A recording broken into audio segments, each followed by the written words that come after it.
होत गेलेला आहे. त्याला लहानाचं मोठं होताना पाहिल्यामुळे त्याचे गुण आणि अवगुण सगळंच आम्हाला माहीत होतं. पण राजकारणाला गरज असलेल्या माणसापैकी एक तो होता. आणि खरं तर मला त्या या महाराष्ट्राचा मुख्यमंत्री होताना बघायचं होतं. आणि अचानक का असं घडलं, त्याला दुर्दैव या पलीकडे शब्द नाही की हे महाराष्ट्राचंही दुर्दैव आहे, आमचंही दुर्दैव आहे, त्यांच्या परिवाराचं पण दुर्दैव आहे की अजितसारखा अफाट ताकद असलेला माणूस अशा पद्धतीने जावा. हे खूप मोठं नुकसान आहे, सामाजिक नुकसान आहे हे. कारण अजित काही एका दिवसात तयार झाला नव्हता. अजितला लहानाचं मोठं होताना आम्ही बघितलं.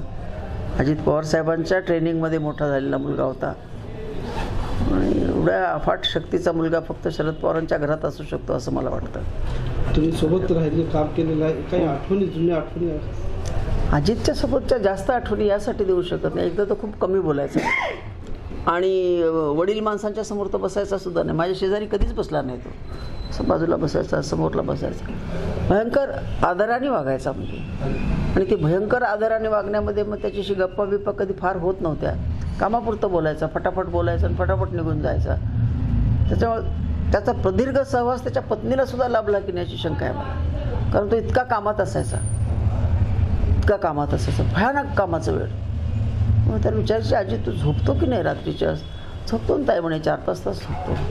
त्यामुळे तू इतक्या यंग वयामध्ये तू 4-5 तास झोपलेलं कसं चालेल? मला पुरते म्हणे तेवढी झोप.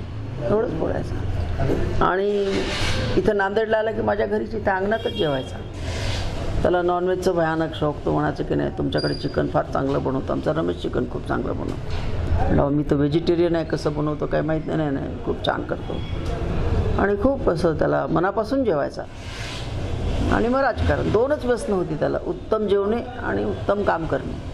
म्हणजे काम म्हणजे किती, अगदी सकाळी 5ला सुद्धा कामासाठी तयार असायचा. रात्री 12-1 वाजेपर्यंत काम करायचा. भयंकर काम करायचं. आम्ही पवारसाहेबांना काम करताना पाहिलं, पण एवढं वेड्यासारखं काम करताना आम्ही कधीच बघितलं नाही. वेड्यासारखं काम करायचं. फायलीचे गठ्ठे घेऊन यायचा घरी आणि क्लिअर करून पाठवायचा. असा ज्या प्रकारे पक्षवाढीसाठी त्यांनी मेहनत घेतली, पूर्ण पक्ष नांदेड असो या तो महाराष्ट्रात, हे तर कुठेतरी नाही, खूप मेहनत घेतली त्यांनी. त्याच्या खूप अपेक्षा होत्या. थोडा तो कडक होता स्वभावाने. त्यामुळे लोकांना असं वाटायचं की दादा रागवतात फार. दादा रागवत नसायचे. फापट फसारा कोणी लावला की रागवायचे. काय लावलं तुम्ही, तुमचं काय काम आहे सांगा ना पटकन. आपल्याकडे लोक ना कामासाठी येतात तेव्हा ते बाकीच्या गोष्टी खूप बोलत बसतात. तर त्याला ते आवडत नव्हतं. तुमचं काम सांगणार राव, काय बाकीचं सांगताय तुम्ही. ते लोकांना थोडं वाईट वाटायचं त्याचं. गावची बातमी धडकतात, सगळं सुंदर झालं महाराष्ट्र. सगळं महाराष्ट्र म्हणजे नॉट ओन्ली हडपसर, पुणे, बारामती, महाराष्ट्रामध्ये त्याच्यावरती प्रेम करणारा आणि त्याच्यासोबत काम करणारा फार मोठा वर्ग तयार झाला होता गेल्या 10 वर्षामध्ये. त्यामुळं अजितचं हे जाणं बारामतीला तर सोसणारच नाही, पण महाराष्ट्राच्या राजकारणाला सुद्धा त्याची जबर किंमत द्यावी लागेल असं मला वाटतं. ठीक आहे.